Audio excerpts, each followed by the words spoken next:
Welcome to the Fitness Business Podcast with your host, Justin Tamsett. With over 30 years in the fitness industry, JT is a globally recognized authority with a mission to lower healthcare costs worldwide by getting more people moving and moving more often in quality facilities with qualified professionals. Every episode, JT digs deep with our guests to bring you insights that will help you lead, innovate, and boost your bottom line. So let's dive in. Take it away, JT. The fan-first Savannah Bananas would have to be the first baseball team where you go into a lottery to get tickets to remain fair to all of their fans. In January, they sold out 81,000 seats in just minutes. And it is more than just the dancing umpires and the crazy banana nanas that drives record numbers to this baseball team. It is the entire experience. And this interview with Jared Orton will get you thinking if with some small tweaks, you could actually make fitness more entertaining. So strap yourself in. We are off for the final episode of season 2. I want to thank you all for the feedback on the last episode. Yes, there were a few people that trolled me, but I want to shout out to all the leaders who appreciated the insights to lead and to work with their female leaders. If you missed the ep, you know what to do. Do yourself a favor and listen to the last episode. Just before we jump into Jared's amazing interview, we've got a combo of wise words and REX are in the trenches. Richard Tatunji from Com Marketing is a member of the Australian Industry Suppliers REX Roundtable, and he's about to sprinkle some gold dust on all of your social media posts with 6 items to help you make them pop.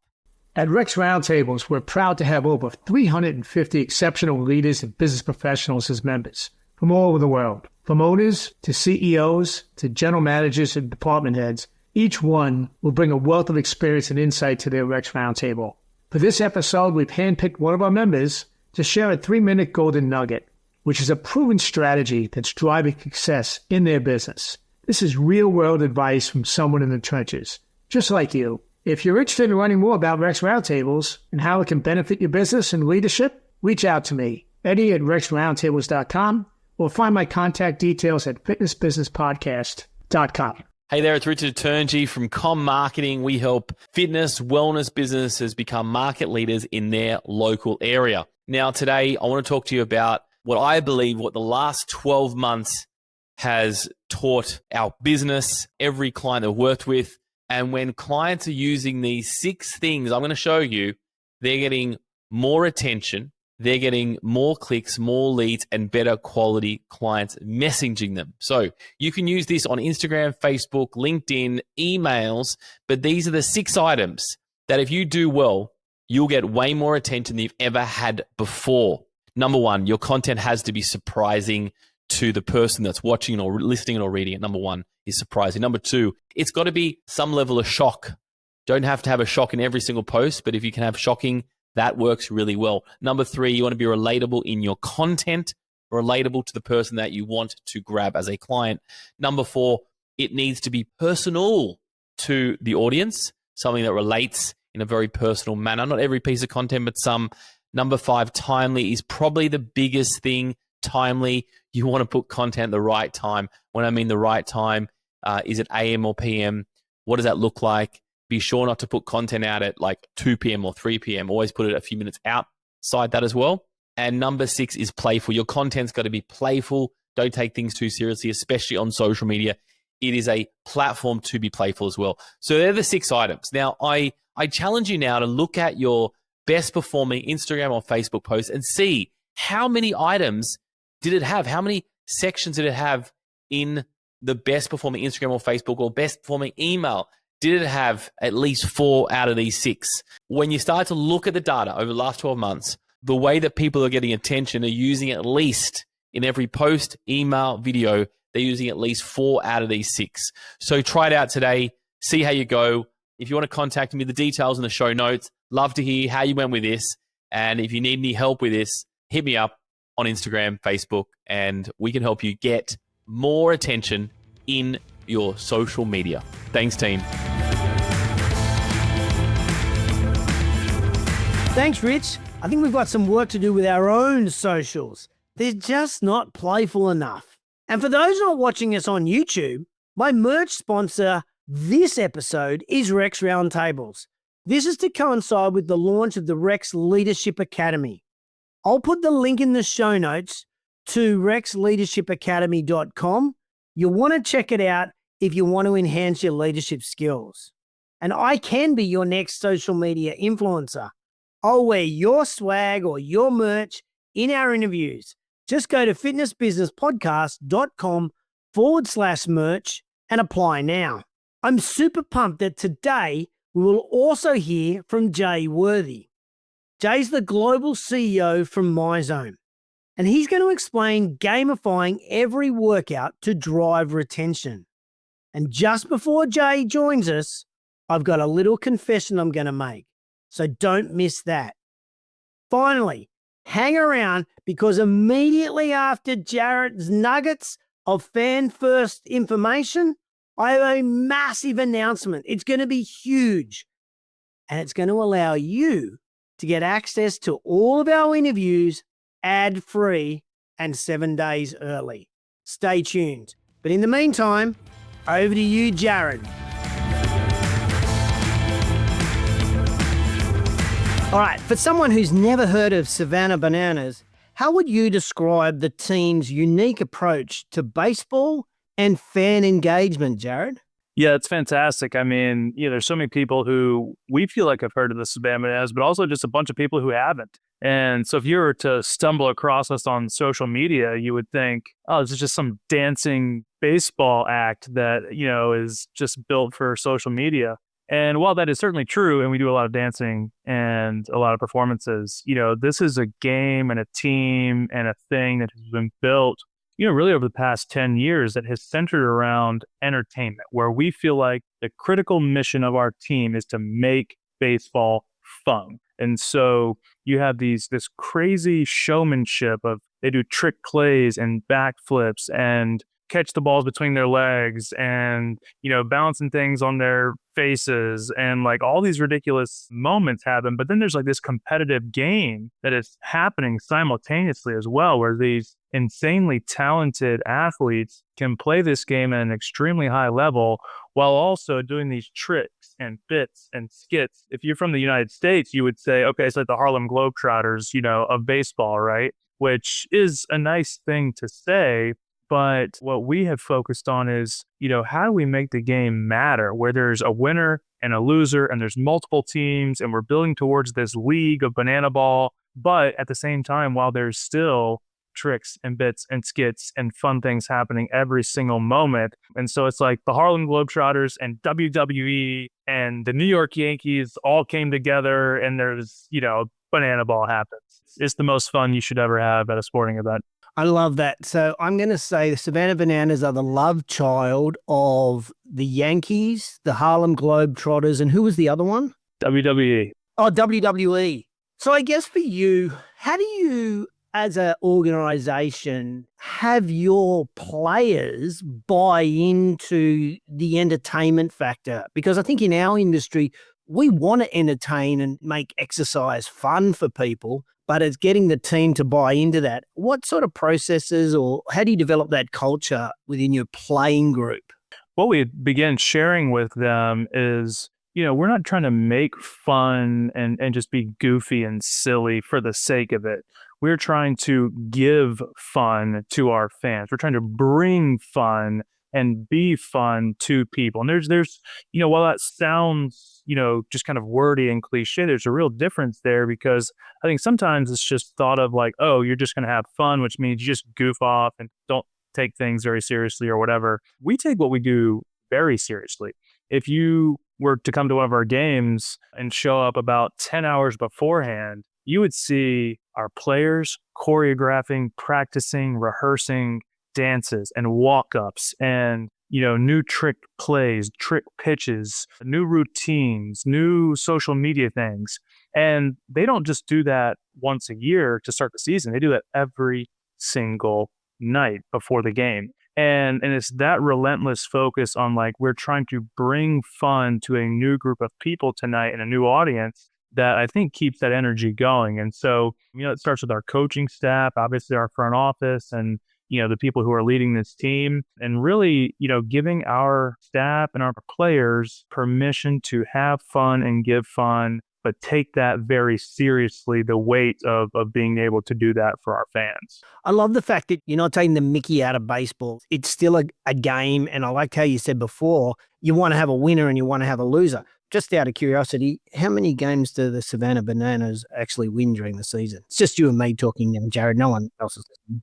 No, I mean, it was actually pretty fascinating. In 2023, the Party Animals, our alter ego, they won the tour. It was pretty fascinating. They won like the last 9 games and won the tour. The Bananas had a better year this year and ended up, kind of taking the season quite handily. But as we go into 2025, we're going to have 4 teams. They're not all going to play equal games at this point, but we will have we're going to have a championship series at the end of the season to wrap everything up, which will then lead us into 2026, where there'll be actual legitimate league play, standings, stats, the whole thing, and a first ever crowned champion of a Banana Ball League. That is so cool. And congratulations on being able to call it Banana Ball. That's a testament to the brand and the product. Mate, what I see is kind of 3 stakeholders. I've got the players, the coaching staff, the front office, and then obviously your fan base. But let's talk about those 3. How do you get players, coaching, and front desk all on the same page?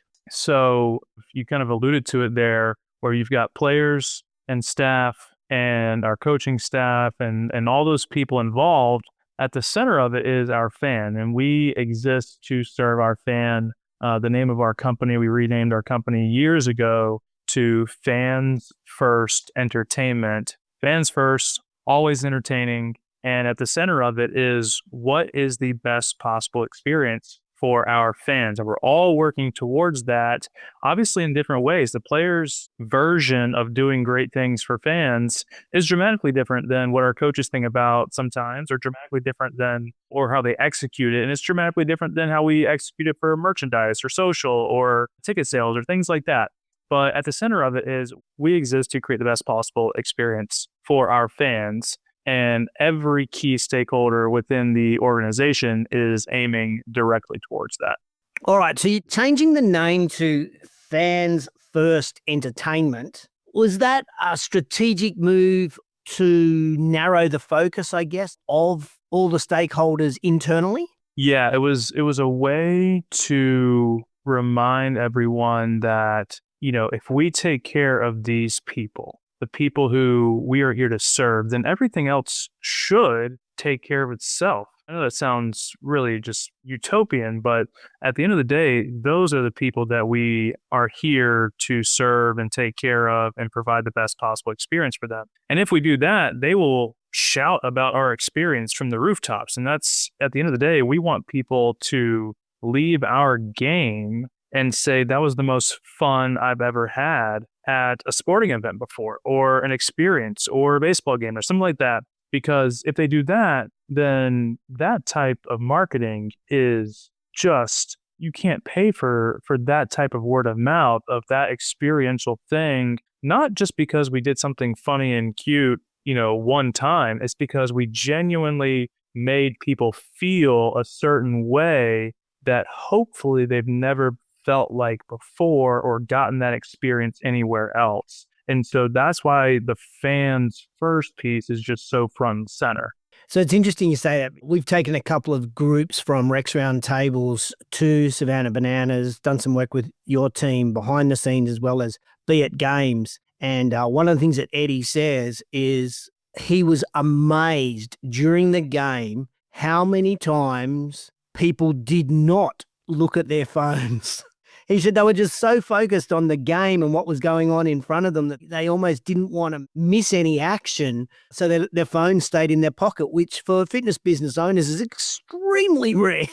And so, one of the things that I love hearing about anything that's customer centric is the stories that take your culture into the behaviors of your staff. Have you got any really standout examples where your staff have just gone above and beyond in the sense of making the fans feel first?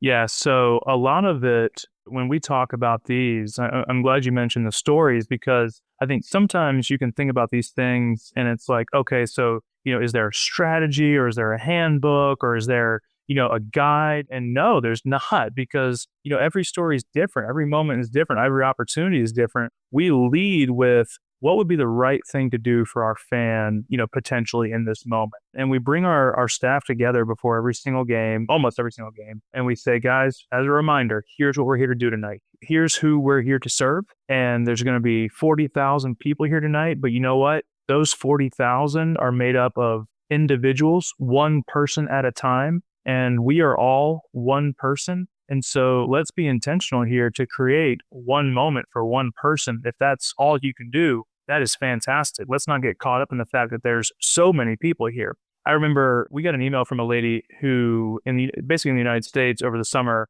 there was this huge tech outage that caused massive disruption in the airline industry. And we found out actually from one of the airlines customer service people emailed us and said, hey, we just found out that a family and their daughter was coming to your Bananas baseball camp, and they got stranded in, one of the cities. And we just don't know if there's something that we could do. Can you refund them? Can you, bring them to something next year? And we had an all staff meeting scheduled for, once a week, as every business usually does. And the main agenda point of that meeting was, I read the email, read the story, and said, what do you guys think we should do? And for the next 30 minutes, our entire staff of 40, 50, 60 people just started writing down and coming up with ideas. Everything from the coaches to the players, marketing people, ticket people, merchandise people, everything in between. And within 30 minutes, we had come up with, here's what we're going to do for this girl, and make their family feel like this was something that they could never forget. And we got back in touch with the airline, and, of course, they figured out how to fly them to back to Savannah. Our players took some time out of their day to basically give this kid a day in the life of the Bananas. And we got in the team bus and drove over to the airport the night that they flew into town.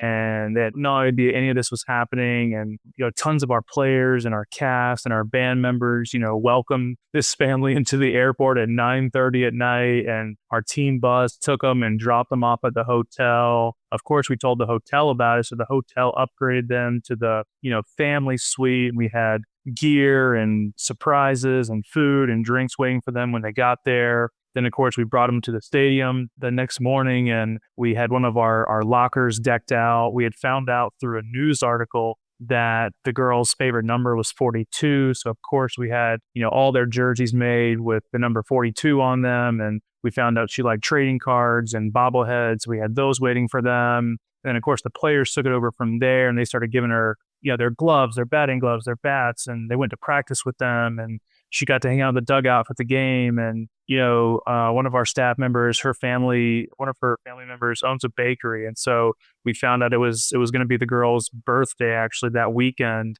And so at the very end of the night, we wheeled out this 3-level custom birthday cake, and the whole crowd sang the girl happy birthday. And this was literally all because this was actually not our fault. And I reminded our team that this was literally not our fault. This was the flight got canceled.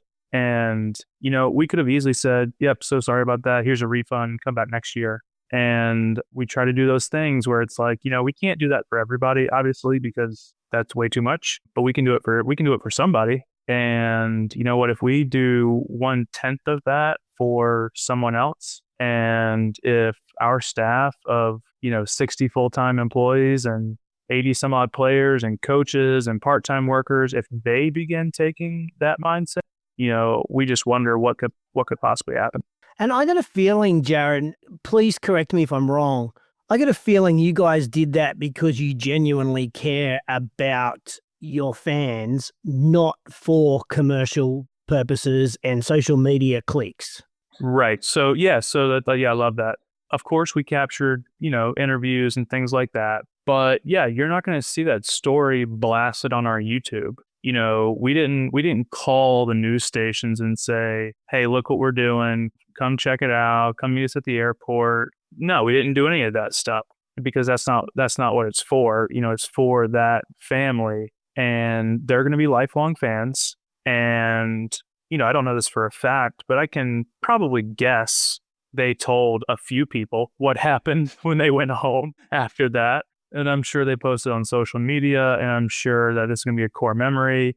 And again, if all the benefit we get out of it is the rest of our team knows, hey, you also have permission to do these types of things for people, and you have permission to think about our fans in this way. If that's all the gain we get from it, then that's going to make an even bigger impact on the rest of our fans.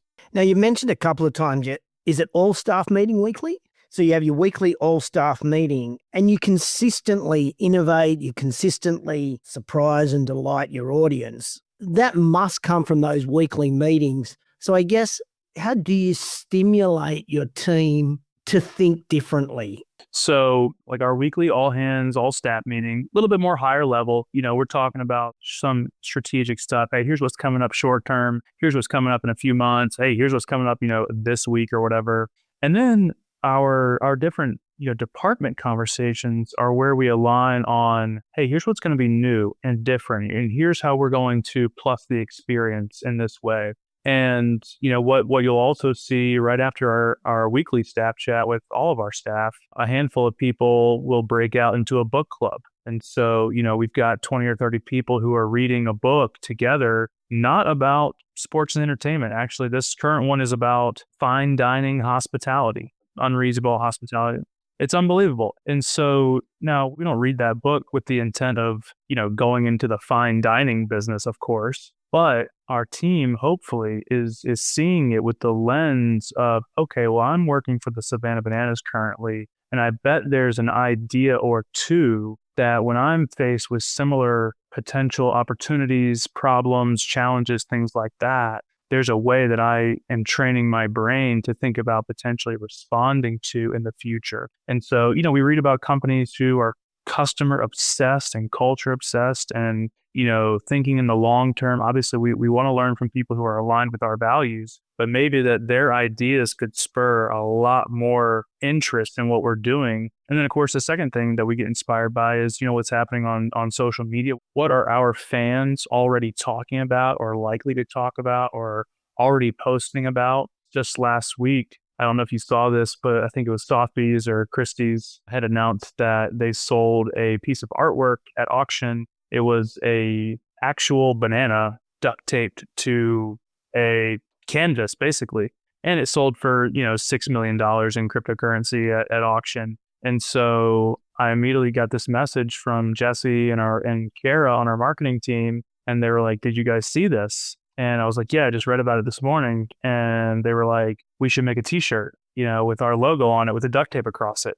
And within 3 hours, we had gotten it mocked up by someone on our merchandise team. We had gotten it on social media. We had built a landing page for it. We had built a shop for it. We had gotten the inventory built out, and we decided we were going to sell, 62 of them for $62 and make them limited edition. And it sold out in 5 minutes. Now, obviously, 62 shirts for $62 is not making anybody remotely wealthy. But again, the idea of innovate, move fast, don't get so inside your head where it's like, did legal approve this? Did the board approve this? Did, this manager sign off, this manager sign off, this manager sign off? Now, of course, yeah, it's me and Jesse and our marketing director, but like, how can you continue to innovate and move fast and put things out there for people? And you know what? If that shirt sold 0, it would have still been a fun thing to try and put out there and no risk. And so those are the things that we get inspired by and try to move to action very quickly. There are 3 things on that. Number 1, for people that are listening, go to the show notes. We've actually interviewed Will, who wrote Unreasonable Hospitality, and I'll put the link to his interview in our show notes. Great book, fantastic book. Number 2, I want to come back to social media and user-generated content and how you guys repurpose that. But I want to start with number 3, which is where you just finished. I love the idea of the speed to action, speed to seeing things. You guys are obviously not afraid to fail at something. How do you build that into the culture to try things, and if it works, you run with it. If it doesn't work, you throw it out and you start again? Have your team feel okay about failing? The best way we have found some context to it, this comes from Jim Collins, who wrote Good to Great and some other fantastic books, 20 great companies, built to last, and all those things. Anyways, he described this concept of when you're testing ideas, the idea of rifle shots and cannonballs. And there's this, now you have to understand, what you're shooting after and what you're chasing after. But this idea that if you have a rifle, you're able to aim small and miss small. And it's not a big risk to the company. It's not a big risk to time. It's, a very specific thing that you're focused on, targeted on. And if it does miss, you can try again, refine, and hopefully you either zero in on the target or you find out that, man, I just can't get this thing figured out and we should abandon this, and nobody really gets hurt. However, if you do begin to zero in on the right thing and shoot and miss, refine, shoot, get a little bit closer, shoot, get a little bit closer, finally hit that target, then you're able to go big cannonball. And you know that what you're about to do is going to make a dramatic impact. And so as our business has gotten bigger, we've realized you can't just throw cannonballs into the water all the time, because that's becomes very wasteful and you can make a lot of errors and make a lot of really kind of damaging impact that you weren't intending. And so we continue to aim small, miss small until we get to that we're ready to go all in. You're a good man. Thank you. All right. So I've got 2 more questions to go, and then I'll let you go back and make some money for Savannah Bananas. One of the number 1 ways at the moment that we see marketing-wise, Jared, is user-generated content. You must have thousands of reels from customers and fans that are sitting in their clothing in their lounge room or actually at the games. Tell me, how do you reuse all that content that fans post? So I think the key here is making the fan feel like the hero in this moment. And, not being so salesy in the sense of like tag this or hashtag this or doing things that are forceful, and making the fan not feel authentic in their social media presence and profile. And so our social team, is looking for those authentic ways of people doing things and then sharing them and making that fan feel like the hero and commenting on their posts and being friendly and being social and making it a true social experience. There's other times where we have actually asked our fans to submit things, and there's been times where we've created basically user-generated like music videos, and we've asked fans to submit themselves doing a dance or doing a lip sync or doing something that's more traditional to our experience, and we'll collaborate on all those things and pull them into a feed and create that video. And it's right there. Our fans have created this, music video of the year for everyone else to enjoy, and that becomes shareable. And so we always, when we think about social media, there's a reason why it's called social. No one goes on social media really to be advertised to or sold to or promoted to. They go on there to see people doing funny things and to be entertained and to have fun and to let loose and maybe comment on something that they know someone is doing. And so our job is to just amplify that and, give them a platform to do that in a fun way and celebrate that. And when those things are able to be accomplished, it really just makes everything else much easier from that social standpoint.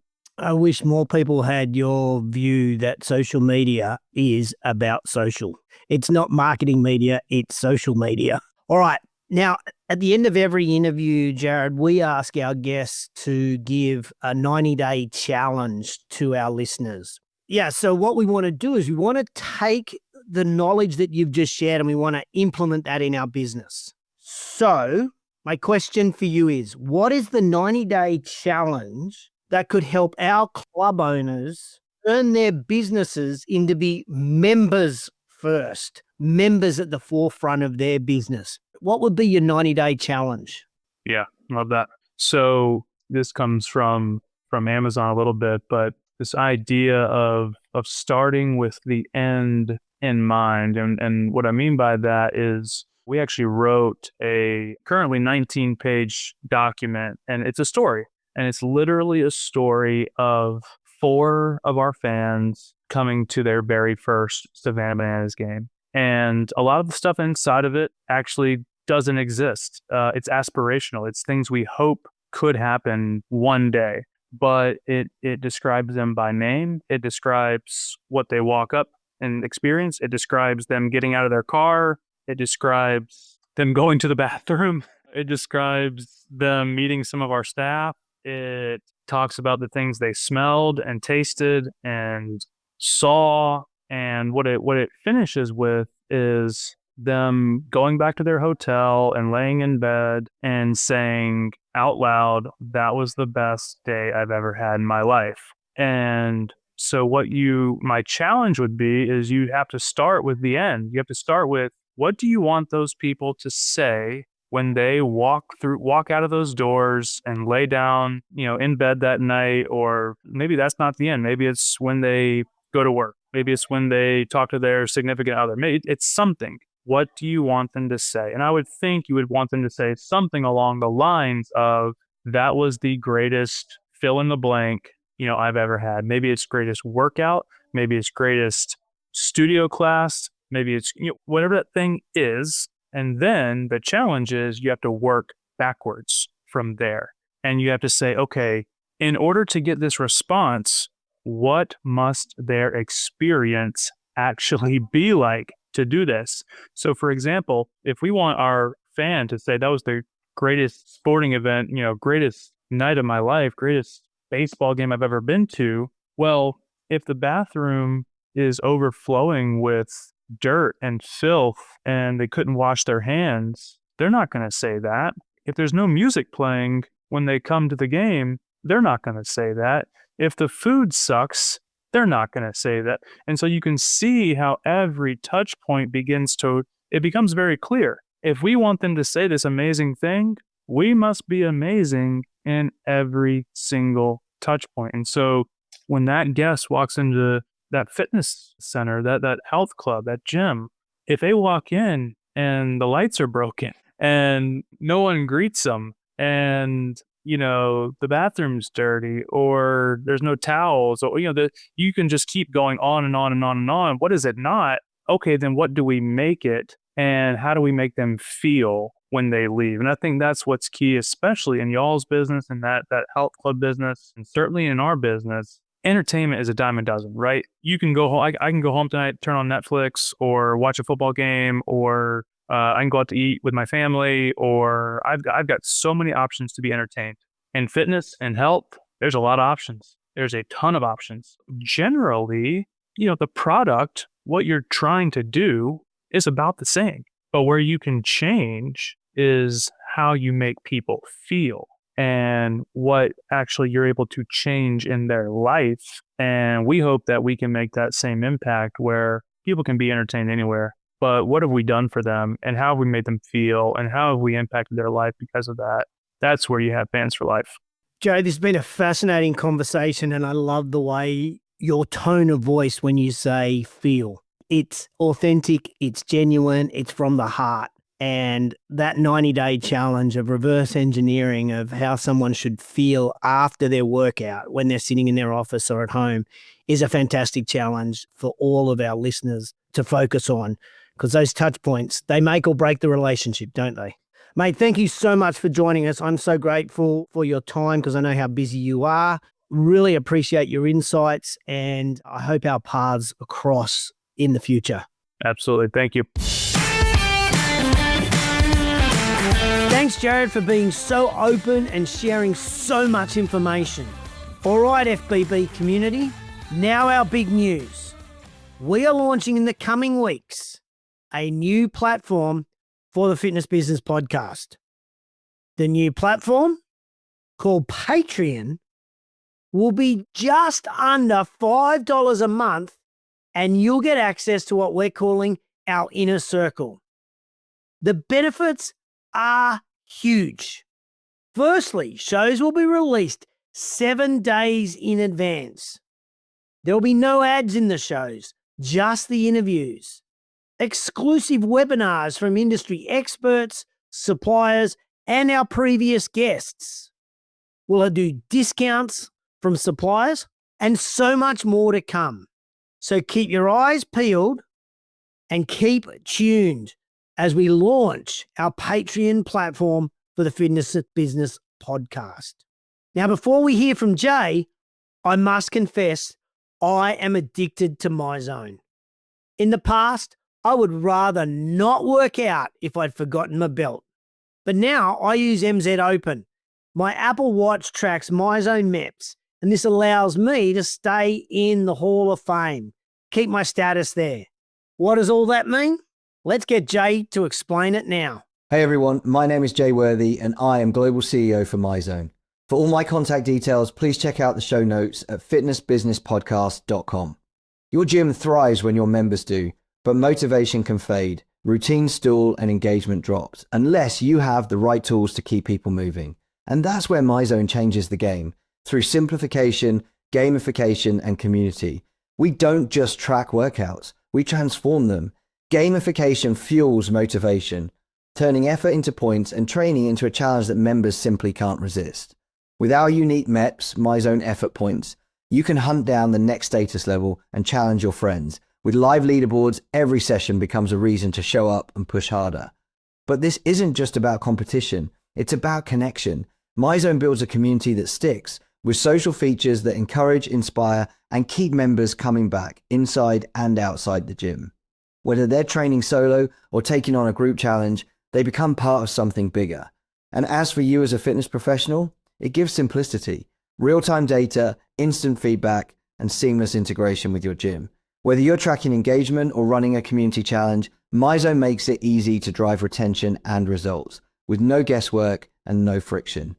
This is fitness elevated. This is effort rewarded. To find out more, please check out myzone.org and come and join our incredible community. And if you'd like to contact me, remember my contact details are in the show notes at fitnessbusinesspodcast.com. Make sure to check out other REX Roundtables trusted suppliers. Alico, supplying premium strength training equipment. ABC Fitness, provides gym management and software solutions. Butterfly, increasing energy efficiency with no upfront costs or risk. Instinctive Insights, profit-driven marketing using data science.